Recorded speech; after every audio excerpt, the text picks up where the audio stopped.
Cinema అయిన మహా నేను మిస్టర్ బి నా మాట సూటిగా ఉంటుంది, మ్యాటర్ క్లియర్ గా ఉంటుంది. మీరు చూస్తున్నారు మిస్టర్ బి ఛానల్. ఈ వీడియోలో మనం మాట్లాడుకుందాం ప్రదీప్ రంగనాథ్ నటించిన డ్యూడ్ ఈ సినిమాకి సంబంధించిన రివ్యూ. దీపావళి సందర్భాన్ని పురస్కరించుకునే డ్యూడ్ అటు తమిళ ప్రేక్షకుల్ని ఇటు తెలుగు ప్రేక్షకుల్ని పలకరించడానికి థియేటర్స్ కి వచ్చేసాడు. సినిమా మీద అయితే మంచి అంచనాలు ఉన్నాయి. అంచనాలకు తగ్గట్టు ఈ సినిమాలో ఎంటర్టైన్మెంట్ ఎలా ఉంది? లవ్ టుడే, డ్రాగన్ ఈ రెండు సినిమాల్ని తెలుగు ప్రేక్షకులు బాగా ఆదరించారు. ఆ రెండు సినిమాలతో ప్రదీప్ రంగనాథన్ ని తెలుగు ప్రేక్షకులు కూడా సాలిడ్ గా ఓన్ చేసుకున్నారు. డ్యూడ్ మూవీలో ఉన్న విశేషాలు ఏమిటి మాట్లాడుకుందాం మన సమీక్షలో. డ్యూడ్ సినిమాలో ఆ టైటిల్ కి జస్టిఫికేషన్ ఏంటో తెలుసా? హీరో ఆఫీస్ పెట్టాడు. అదేమిటి అంటే అతను మనుషుల్ని సర్ప్రైజ్ చేస్తా ఉంటాడు. సర్ప్రైజ్ చేయటమే, థ్రిల్ చేయటమే అతని జాబ్. ఇంట్రెస్టింగ్ జాబ్, ఓ మంచి సాటిస్ఫాక్షన్ ప్రొఫెషన్ అది. పోతే అది కాదు మన కథ. మన కథ ఏమిటి అంటే డ్యూడ్ లవ్ లైఫ్. సినిమా స్టార్టింగే అతను లవర్ వేరే వాడిని పెళ్లి చేసుకుంటే ఆ రిసెప్షన్ కి వెళ్ళి నానా జాతర చేసి వచ్చేస్తాడు. ఆ జాతర చాలా ఇంట్రెస్టింగ్ గా ఉంటుంది. ఇది ప్రదీప్ రంగనాథన్ సినిమా అని మనం ఫీల్ అవుతాం. ఇందులో కూడా సాలిడ్ ఎంటర్టైన్మెంట్ ఉంటది అని హ్యాపీ ఫీల్ అవుతాం. బట్ ఆ హ్యాపీ ఎక్కువసేపు ఉండదు, కాసేపటికే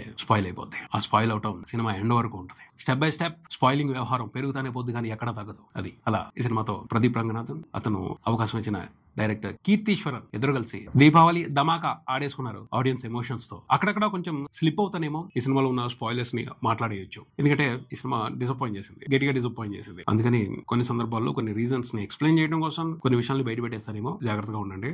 నచ్చకపోతే ఆగేయండి. బేసిక్ గా ఈ సినిమా లవ్ ఎంటర్టైనర్ కంటే త్యాగం ఎక్కువైపోయిన ఎంటర్టైన్మెంట్ అని చెప్పుకోవాలి. నిన్ను కోరి, ఆర్యా 2 ఈ రెండు సినిమాలు చూసాం కదా, ఆ సినిమాలో మాత్రం ఎమోషన్ ఉంది. అలాంటి పాయింటే, కాకపోతే దీన్ని చాలా దారుణంగా డీల్ చేశారు. ఇక్కడ కూడా సెన్సిబుల్ ఎలిమెంట్స్ ఉంటాయి కానీ వాటిని కిచిడి కొట్టి పారేశారు అంతే. ఆ సెన్సిబుల్ ఎమోషన్స్ కి వాల్యూ లేదు అన్నట్టు ఇష్టానికి ఫుట్బాల్ ఆడేసుకున్నారు అంతే. ఎస్, జనరేషన్ మారుతుంది, టీనేజ్ లో ఉన్న వాళ్ళ ఆలోచన విధానం మారుతుంది, తప్పులేదు. కానీ ఆ ఆలోచన విధానం మారే పద్ధతి దారుణంగా ఉండకూడదు కదా. సొసైటీలో కట్టుబాట్లు, పెళ్లి, కుటుంబం, సాంప్రదాయం, సంస్కృతి ఇలాంటివన్నీ ఎందుకు పెట్టుకున్నారు? ఎందుకు ఏర్పాటు చేసి పెట్టారు? ఆనందం ఎక్కువే కాదు, జనాల్ని కంట్రోల్ చేద్దామని పెట్టారు. కట్టుబాట్లు లేకపోతే విచ్చలవిడితనం ఎక్కువైపోద్ది. అప్పుడు అంతకు మించిన దారుణమైన ప్రమాదాలు ఉంటాయి సొసైటీలో. ఇప్పటికే live in relationships, illegal contacts మూలంగా జీవితాలు నాశనం అయిపోతున్నాయి, హత్యలు జరుగుతున్నాయి. ఇంకా కట్టుబాట్లు అవసరం లేదు, వాటి గురించి పట్టించుకోవాల్సిన అవసరం లేదు అని మెసేజ్లు ఇస్తా పోతే ఇంకా పెరుగుతాయి అవి. సో మెసేజ్ ఇచ్చేటప్పుడు చాలా జాగ్రత్తగా ఇవ్వాలి, షార్ప్ గా ఇవ్వాలి, అంతేగాని స్పాయిల్ చేసేటట్టు ఉండకూడదు. ఈ సినిమా దర్శకుడు ఒక విషయాన్ని చెప్పాలనుకున్నాడు. కొలవ బేస్ చేసుకుని పరువు హత్యలు చేస్తున్నారు, అది తప్పే, దాన్ని ఎవరు సమర్థించరు. కానీ దానికి నువ్వు ఎంచుకున్న మార్గం కరెక్ట్ కాదు. పరువు హత్యలు అనేవి నిలదీయాల్సిన విషయమే, ఖండించాల్సిన విషయమే. కానీ వేరే విధంగా చెప్పు, వేరే విధంగా మనుషుల్లో మార్పు వచ్చేటట్టు చూపెట్టు. ఏవైతే ఇక్కడ సినిమాటిక్ అడ్వాంటేజ్లు తీసుకుని ఈ సినిమాలో చూపించావో అవి ఏవి కూడా సొసైటీలో మార్పును తీసుకురావు, సొసైటీలో ఆలోచనని రేకెత్తించవు. ఎవరో కూడా దాని గురించి ఆలోచించే ప్రయత్నం చేయరు. ఎందుకంటే టూ మచ్ అడ్వాంటేజ్ తీసుకున్నావు. ఆ అడ్వాంటేజ్ మూలంగా ఎవరికి ఉపయోగం ఉండదు. ఒక డైలాగ్ ఉంది, తాళికి మర్యాద లేదు, దాని వెనకాల ఉన్న అమ్మాయి మనసుకే మర్యాద. అమ్మాయి మనసుకి మర్యాద ఇవ్వాల్సిందే. కాకపోతే తాళి అనేది ఎందుకుంది, ఆ కట్టుబాటు ఎందుకు పెట్టారు? సరిగ్గా ఆలోచించండి. ఆ తర్వాత స్టేట్మెంట్లు ఇవ్వండి. మర్యాద లేదు అని స్టేట్మెంట్లు ఇచ్చేయటం మాత్రం కరెక్ట్ కాదు. ఆ కట్టుబాటు ఉంటే, ఆ కంట్రోల్ ఉంటేనే చాలా వరకు సమాజంలో ప్రశాంతత ఉంటది. మనుషులు ఓ పద్ధతిగా ఉంటారు. కట్టుబాటు లేకపోతే పద్ధతి ఉండదు. అప్పుడు జరిగే డ్యామేజ్ ని కంట్రోల్ చేయడం ఎవరి వల్ల కాదు, చాలా దారుణంగా ఉంటుంది పరిస్థితి. అది అర్థం చేసుకుని జాగ్రత్తగా మెసేజ్లు ఇవ్వడానికి ట్రై చేయాలి. సినిమాలో హీరో క్యారెక్టర్ చాలా ఇంట్రెస్టింగ్ గా ఉంటుంది. స్టార్ట్ అయినప్పుడు ప్రదీప్ రంగనాథన్ కదా, క్యారెక్టర్ ఎలా ఉన్నా తను దానికి స్పెషల్ ఎడిషన్ ఇస్తాడు. తన మార్క్ పెర్ఫార్మెన్స్ తో, తన మార్క్ మేనరిజమ్స్ తో, తన మార్క్ స్టైల్ తో ఖచ్చితంగా అతను సాలిడ్ మాస్ హీరో. ఇంప్రెస్ చేసి పారేస్తాడు, జనాల గుండెల్లోకి దూసుకెళ్ళిపోతాడు, నచ్చేస్తాడు.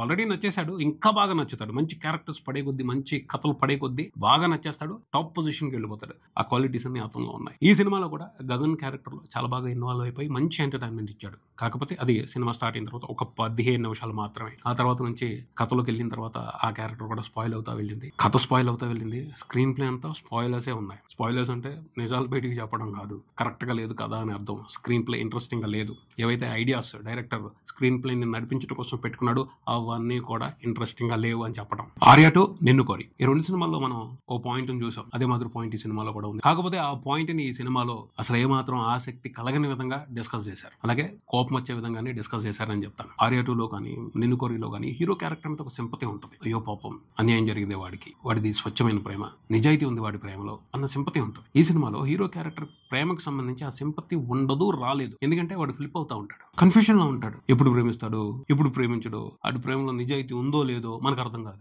అలాంటప్పుడు ఎలా కనెక్ట్ అవుతాం? ముందల ఏ వ్యక్తి ప్రేమలో అయినా నిజాయితీ కనిపిస్తేనే దానికి కనెక్ట్ అవుతాం. అలా కనెక్ట్ అవునప్పుడు అతను ఎన్ని తిప్పలు పడుతున్నా, ఎన్ని త్యాగాలు చేస్తున్నా దాని మీద మనకి ఎటువంటి ఫీలింగ్ రాదు. అదే జరిగింది ఈ సినిమాలో పొరపాటు. ఆ పైన హీరో త్యాగాన్ని పెంచడం కోసం, హీరో త్యాగమూర్తి అని చెప్పడం కోసం హీరోయిన్ క్యారెక్టర్ ని దారుణంగా డ్యామేజ్ చేసి వదిలిపెట్టారు. అమితాబ్ బైజు చాలా బాగా పెర్ఫామ్ చేసింది. ఆ అమ్మాయి పర్ఫార్మెన్స్ కి వంక పెట్టడానికి లేదు, కాకపోతే ఆ క్యారెక్టర్ కరెక్ట్ గా లేదు. చాలా దారుణంగా సినిమాటిక్ అడ్వాంటేజ్లు తీసుకుని ఆ క్యారెక్టర్ ని తగ్గించేశారు. ఆ క్యారెక్టర్ తో కూడా ఇష్టం వచ్చినట్టు ఆడుకున్నాడు. ఫోర్స్డ్ డెసిషన్స్, ఫోర్స్డ్ రీజన్స్, ఒక ఫీల్ రాదు, ఒక ఎమోషన్ రాదు. హీరో మీద కోపం వస్తూ ఉంటుంది. ఎందుకురా ఇలాంటి అమ్మాయి కోసం నువ్వు త్యాగాలు చేస్తున్నావని. ఒక అర్థం లేదు, ఒక వివరం లేదు, ఒక పద్ధతి లేదు, ఏంటిది అని చిరాకు వచ్చేస్తుంది, కోపం వచ్చేస్తుంది. టూ మచ్ అసలు. హీరోయిన్ పెళ్లి చేసుకుంది కానీ వేరే వాడిని ప్రేమిస్తుంది. హీరోయిన్ ని వాడిని కలపాలని చూస్తున్నాడు. సరే, హీరోయిన్ కాకుండా వాడిని ప్రేమించావు. ఎందుకు ప్రేమించావు? వాళ్ళు ఉన్న గొప్ప క్వాలిటీ ఏమిటి? వాడు చూస్తే బఫూన్ లా ఉన్నాడు. ఏ విధంగా చూస్తే హీరో కంటే వాడు గొప్ప.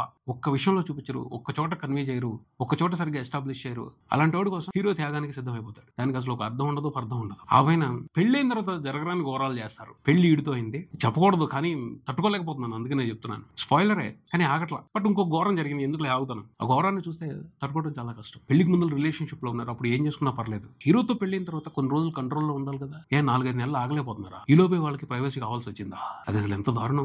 ఆ పాయింట్, ఆ రీజన్ అసలు యాక్సెప్ట్ చేయవద్దు కాల. చాలా అసహ్యం వేసింది. దాన్ని కవర్ చేసుకోవడానికి డైరెక్టర్ నానా తిప్పలు పడ్డాడు. నువ్వు ఎన్ని తిప్పలైనా పడు, నీ మీద ఒపీనియన్ పోయింది బాబు అని అనిపించింది. సరైన రీజన్ కాదు అది, సరైన ఆలోచన కాదు అది. వివరం లేని త్యాగం, అర్థం లేని త్యాగం హీరోది. త్యాగం అనే మాట పరువు తీశారు మీ అందరూ కలిసి అని అనిపించింది. ఫోర్స్ గా చేసావు, ప్రాక్టికల్ గా అలా జరగవు. ఏదో ఒక ఇంట్రెస్టింగ్ డీటెయిల్ ఉంటుంది, అయితే ఇంట్రెస్టింగ్ సిచ్యువేషన్స్ ఉంటాయి. అన్అవైలబుల్ కండిషన్స్ లో కొన్ని జరిగాయని అనుకోవచ్చు, కానీ ఫోర్స్ గా హీరోయిన్ క్యారెక్టర్స్ ని ఇష్టానికి మార్చేసి, ఫోర్స్ గా ఇష్టానికి సిచ్యువేషన్స్ అన్ని పెట్టేసి దారుణంగా ఆడియన్స్ ఎమోషన్స్ తో ఆడుకున్నారు ఈ సినిమాలో. సెకండ్ హాఫ్ మాత్రం అసలు అన్యాక్సెప్టబుల్.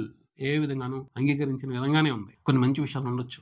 నిఖిత్ బొమ్మి సినిమాటోగ్రఫీ బాగుంది, సాయి అభ్యంకర్ అతని మ్యూజిక్ బాగుంది, కానీ ఎంజాయ్ చేసే పొజిషన్ లేదు. ఎందుకంటే ఆ కథ నడుస్తున్న విధానం, స్క్రీన్ ప్లే వెళ్తున్న పద్ధతి చిరాకు పుట్టించేస్తా ఉంటది, అసహ్యాన్ని కలిగిస్తా ఉంటది. వేటిని కూడా ఎంజాయ్ చేయబుద్ది అవ్వదు. హీరో పెర్ఫార్మెన్స్ కు సంబంధించి ఇంప్రెషన్ రాదు, ఇంకెవరు పెర్ఫార్మెన్స్ కి సంబంధించి కూడా ఇంప్రెషన్ రాదు. శరత్ కుమార్ గారు ఆ క్యారెక్టర్ కూడా ఒక బఫూన్ క్యారెక్టర్. ఇంత దరిద్రం జరగడానికి, ఇంత ఘోరం జరగడానికి, నేను ఇంతలా ఆలోచించడానికి నువ్వే కారణం అని డైరెక్టర్ కూడా ఆ క్యారెక్టర్ ని ఒక రీజన్ గా చూపెట్టాడు. నీకు కులం అంటే పిచ్చి, ఆ కుల పిచ్చి కోసం హత్యలైనా చేస్తావు, నీ మూలంగానే మేమందరం ఇలా ఆలోచించాల్సి వచ్చింది, మేము ఇలా చేయాల్సి వచ్చింది, ఈ క్యారెక్టర్స్ అన్ని ఇలా బిహేవ్ చేయాల్సి వచ్చింది, నేను ఇలా ఒక అర్థం పర్థం లేని కథ రాయాల్సి వచ్చింది, స్క్రీన్ ప్లే రాయాల్సి వచ్చింది అని మొత్తం అతనికి పాపం అంటకట్టడం కోసం ఆ క్యారెక్టర్ ని ప్రిపేర్ చేశారు అని అనిపిస్తుంది. చివరిలో తప్పించుకోవడానికి పెట్టిన క్యారెక్టర్ లాగా అనిపిస్తుంది. బట్ అది కాదు. సరైన క్రియేటర్ బెటర్ రూట్ వెతుకుతాడు. కట్టుబాట్లకి విలువిస్తూనే, పద్ధతులకి విలువిస్తూనే, సాంప్రదాయాలకు విలువిస్తూనే మంచి మెసేజ్ ఇస్తాడు. అంతేగాని వాటిని అడ్డదిడ్డంగా నరికేసి ఇవి అవసరం లేదు అని చెప్పేసి మెసేజ్ ఇవ్వాలని ప్రయత్నిస్తే ఎవరికి కనెక్ట్ అవ్వదు, ఎవడు ఇష్టపడ్డావు. నచ్చలేదు సినిమా, బాగాలేదు సినిమా, ఇందులో ఉన్న కంటెంట్ ఇంప్రెస్ చేయలేదు, దట్స్ ఇట్. అంతకు మించి నేను చెప్పడానికి ఏమీ లేదు. ఇది ఇక్కడికే, మరో వీడియోతో మళ్ళీ కలుద్దాం. ఈ వీడియో మీకు నచ్చితే లైక్ చేయండి, మీ ఫ్రెండ్స్ తో షేర్ చేసుకోండి, మీ అభిప్రాయాన్ని కామెంట్ చేయండి, ఈ ఛానల్ ని సబ్స్క్రైబ్ చేయండి. నేను mister B, keep watching mister B channel. Thank you.